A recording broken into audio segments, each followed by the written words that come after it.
Types of real estate investors. Real estate markets are extremely complicated.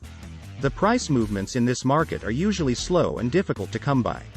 A major factor behind this is the type of investors who put their money in the real estate markets. We will have a look at these factors in this article. Investment motive. The most important feature based on which we can distinguish real estate investors is their investment motive. All investors buy real estate. However, not all of them do for the same reasons.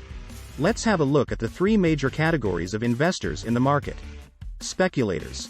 These are the kinds of investors that should not be called investors in the first place. They give a bad name to real estate investing. End users. This is the most common category of investors that you will find in the real estate market.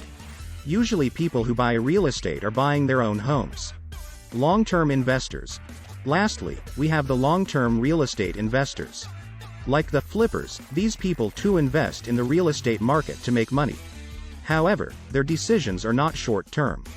Degree of control. The long-term investor category can be further subdivided into two more categories.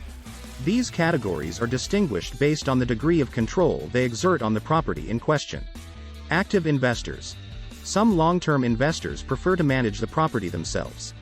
They are the ones who conduct the repairs, find the tenants and rent out their properties.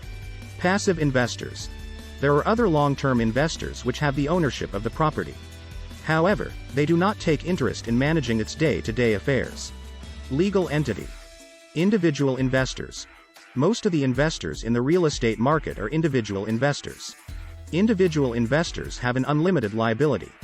Individual investors. Most of the investors in the real estate market are individual investors. Individual investors have an unlimited liability. Real estate market, like the other markets, is therefore complicated. It has various investor groups, who have different motives, and based on the competition and cooperation between them, the real estate prices are set.